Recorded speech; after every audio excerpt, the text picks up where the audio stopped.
मैं मोहित से वहाँ का, चूंकि वो बूथ पे भी खड़े हैं और वहाँ का मैं स्थिति जानना चाहूँगा। खासतौर से सीमांचल का सबसे हॉट एरिया है और आप उसी के बारे में ज़्यादा बात भी कर रहे थे अभी।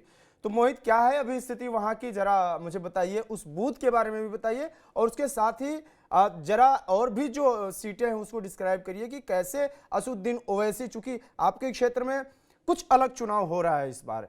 ओवैसी अगर चुनाव लड़ जी। रहे हैं तो जाहिर सी बात है अलग चुनाव हो रहा है। और जैसा कि राम बंधु जी बोल रहे हैं कि पप्पू सिंह भी एक रोल है, पप्पू सिंह का भी, भले ही जनसुराज का परफॉर्मेंस क्या कुछ है नहीं है, लेकिन उससे अलग भी कुछ रोल है। इन सब चीजों को जरा डिस्क्राइब करिए।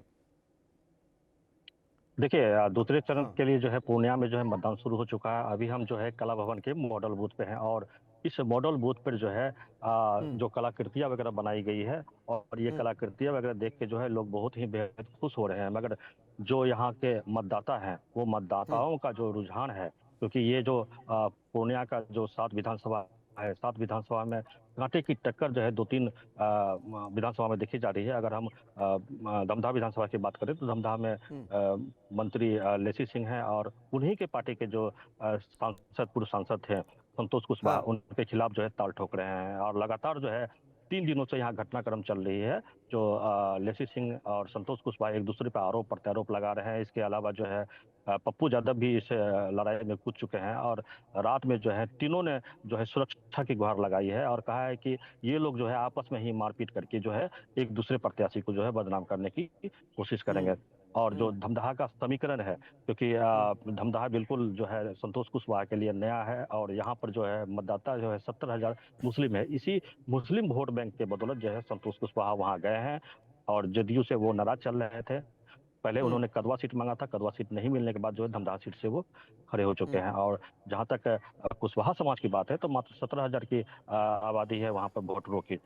तो कुल मिलाकर जो है ये यादव 15,000, कुशवाहा 17,000 और मुस्लिम 70,000 की आबादी है और लगभग हम्म। 1 लाख वोट जो है उनका हो रहा है। मगर इस वोट में कितना हद तक जो है लेसी सिंह जो है सेंध लगा पाती है देखने वाली बात होगी, क्योंकि जो लेसी सिंह राजपूत जाति से आती है और राजपूत जाति की आबादी मात्र वहां पर जो है 4500 है। मगर फिर भी उन्हें सभी तबके का वोट मिलता है और 4 से जो लगातार जो है वहां पर जो है वो विधायक बन रही है। इसके अलावा अगर रुपौली की बात करें तो रुपौली में बीमा भारती का जो है इस बार इज्जत प्रतिष्ठा दांव पे है, क्योंकि शंकर सिंह निर्दलीय लड़ रहे हैं और कलाधर मंडल जो है वो जदयू से है।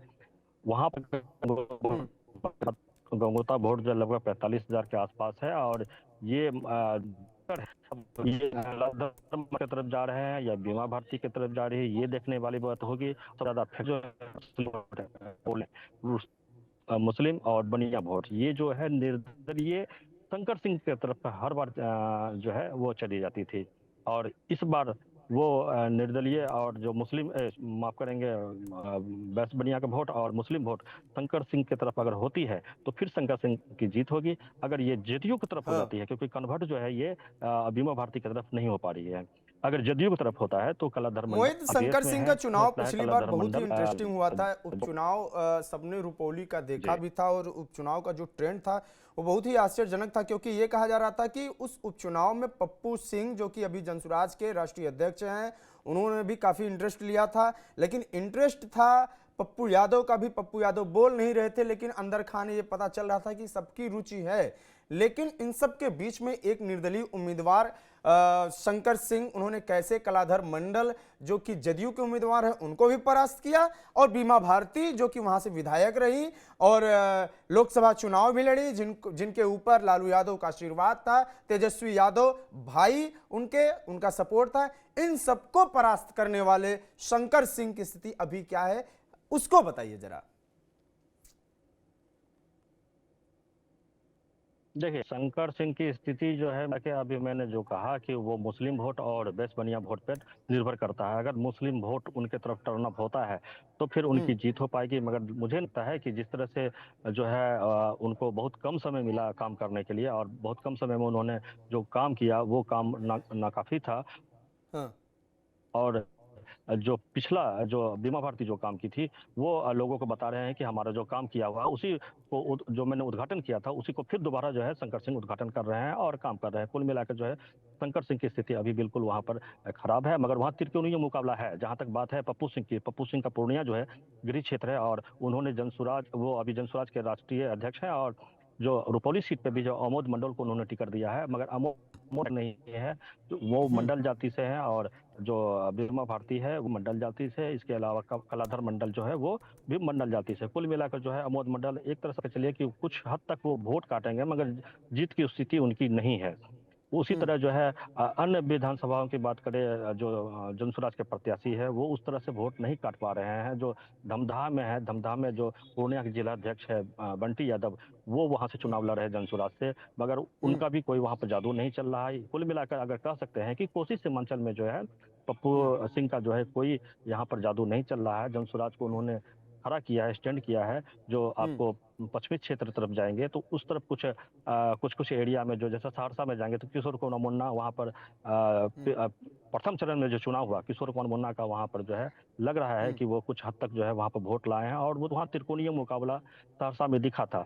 वहां हो हम्म। सकता है कोई ना कोई निकल जाए, मगर कोसी और सीमांचल की बेल्ट बेल्ट की बात करें तो यहाँ जनसुराज का कोई फैक्टर नहीं है। जनसुराज किसी भी विधानसभा में रेस में नहीं है। ठीक। हाँ, जहाँ तक बात है ओबीसी की, तो ओबीसी जो है फैक्टर बन के उभरा हुआ है। दो तीन विधानसभा में उनके प्रत्याशी जो है वो जो है हाँ। रेस में चल रहे हैं। जैसे अगर बात करें बाईसी की, तो बाईसी में जो है हाँ। वहां पर ओबीसी की पार्टी जो है अभी सुबह सुबह का जो रुझान आया है, जम हम्म। के जो है वहाँ पर लाइन में लोग खड़े हैं और वहां पर जो है ओबीसी की तरफ जो है रुझान उनका जा रहा है। मगर अभी जो सुबह मतलब का समय 82 है, सीट से अभी जो मतदान गुलाम सरवर बहुत हैं बाकी है। वो हो सकता है एआईएमआईएम कि यह पार्टी से टर्न अप हैं, जो उन है वो फिर जो है हाँ, जी। 82 सीट से मैं बता दूं एक बार कि 82 सीट में हाजी सुबहान राजद से हैं और गुलाम सरवर जो हैं वो एआईएमआईएम से, विनोद यादव बीजेपी से हैं। तो बीजेपी ने भी यादव प्रत्याशी दिया है, लेकिन हाजी सुबहान जो है वो आरजेडी से हैं और उन्होंने हाजी सुबहान को आरजेडी ने दिया है।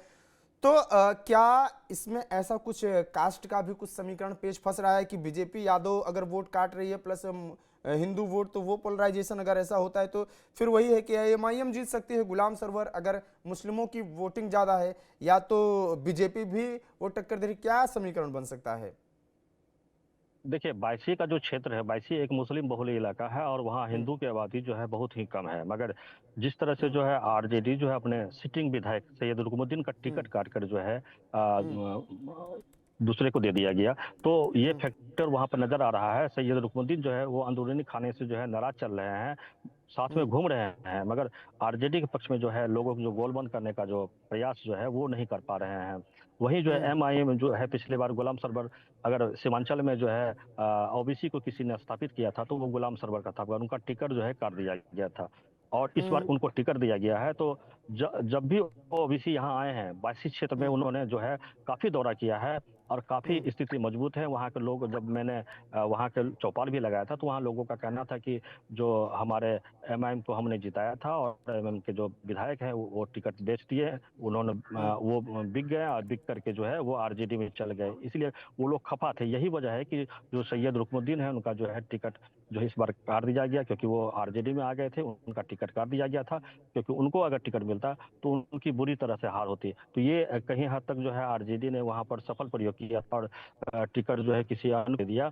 मगर जो हम्म। हिंदू मतदाता है, हिंदू हम्म। मतदाता और जो भाजपा के कैडर वोट है वहां पर, वो तो विनोद हम्म। यादव को मिलेगा। मगर विनोद यादव में एक खासियत ये है कि जो इनका घर जो है पश्चिम तरफ, उनके तरफ जो मुस्लिम वोट है वो मुस्लिम वोट भी उनको मिलता है। यही वजह है हम्म। कि पिछले बार जो है वो दूसरे पोजीशन पे आए थे। मगर इस बार का पोजीशन जो है वो आरजेडी और जो एमआईएम है वो लगातार जो है वो वोट काट रही है। और इस वोट में जो है ये हम्म। जब आधा दिन गुजर जाएगा 2 बजे के बाद, ये कुछ पता चल पाएगा वहां पर कि कौन रेस में है, क्योंकि वहां पर त्रिकोणीय मुकाबला अभी बरकरार हम्म। है। बस अख्तरुल ईमान का के जी बारे की अंकित। सीट के बारे में और बता दीजिए, उसके बाद फिर मैं चलूंगा शिवम के पास, फिर राम बंधु जी के पास आऊंगा। देखिए, आमोर सीट जो है वो एमआईएम के प्रदेश अध्यक्ष अख्तरुल इमाम जो है वहां से लड़ रहे हैं। और वहां हम्म। जो इस बार हवा जो उठी है कि बाहरी उम्मीदवार को भगाना है, यानी कि अख्तरुल इमाम जो है वो किशनगंज जिला के रहने वाले हैं और अमोर अच्छा। में आके उन्होंने चुनाव लड़ा था। और बहुत सारे वादे किए थे, जैसे खाड़ी पुल है, रेसी पुल है, उनका वादा किया था कि बहुत बड़ा फैक्टर है खाड़ी पुल, हम्म, रेसीली पुल, क्योंकि पूर्णिया आने के लिए लगभग जो है 25 किलोमीटर घूम के लोगों को आना पड़ता है। यहाँ जो है अपने गांव जाने के लिए लगभग 2 से 3 नदी को जो है लोगों को पार करना पड़ता है। और सबसे बड़ा हम्म, मुद्दा वहाँ सैलाब का यानी बाढ़ का मुद्दा है। हर साल वहाँ बाढ़ आती है, बाढ़ में जो है सैकड़ों घर जो है विलीन हो जाती है। इन सब हम्म, मुद्दा को लेकर जो है अख्तर इमाम वहाँ से चुनाव लड़े थे और उनकी जीत हुई थी। मगर इस बार जो है वहाँ कांटे की टक्कर है। जो जलील मस्तान है कांग्रेस से, वो लड़ रहे हैं। हालांकि उनकी उम्र हो चुकी है, मगर वहाँ हम्म, पर लोगों का कहना है कि ये आखिरी पड़ाव में उनको जो है जिता के जो है यहाँ से भिजवा देना है। वहीं जो है हम्म, जदयू से सबा जफर लड़ रहे हैं। सबा जफर के कुछ दिन पहले तो एक दिन पहले जब नॉमिनेशन करने जा रहे थे, वहाँ जो है हम्म, बहुत ही रोचक घटनाक्रम हुआ था। हम्म, रास्ते से ही उनको लौटा दिया गया था। उनको कहा गया था कि आप सिंबल को जमा कर दीजिए, मगर उसके हम्म, बाद जो है फिर उन्होंने नॉमिनेशन किया और नॉमिनेशन करने के बाद जो वो क्षेत्र में घूम रहे हैं। मगर वहाँ पर अमौर जो है लगभग लगभग वहाँ जो है मुस्लिम जो है बहुत हम्म, है और हिंदुओं के बहुत ही कम है। तो हिंदू का वोट तो मिलेगा, और हिंदू वोट में भी वहां पर किस इस सीट से? बार जो है बंटवारा हो रहा है। हिंदू वोट भी जो है कुछ कांग्रेस की तरफ जो है टर्न अप हो चुका है।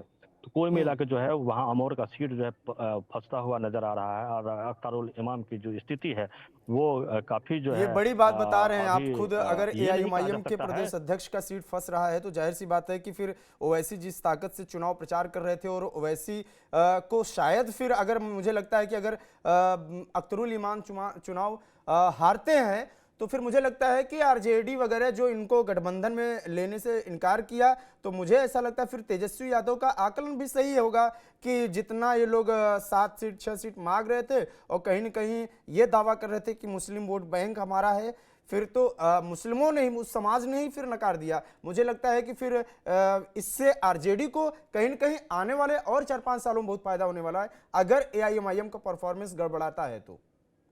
क्या लगता है आपको? बिल्कुल बिल्कुल देखिए, यहाँ पर जो जितने भी विधायक थे, जो हम्म, 5 विधायक जीते थे, एक अख्तरुल इमाम छोड़ के सभी विधायक जो है आरजेडी में चले गए। उसके बाद जो हम्म, एमआईएम के पास जो है कोई ऐसा प्रत्याशी बचा ही नहीं जिनको टिकट दिया जाए।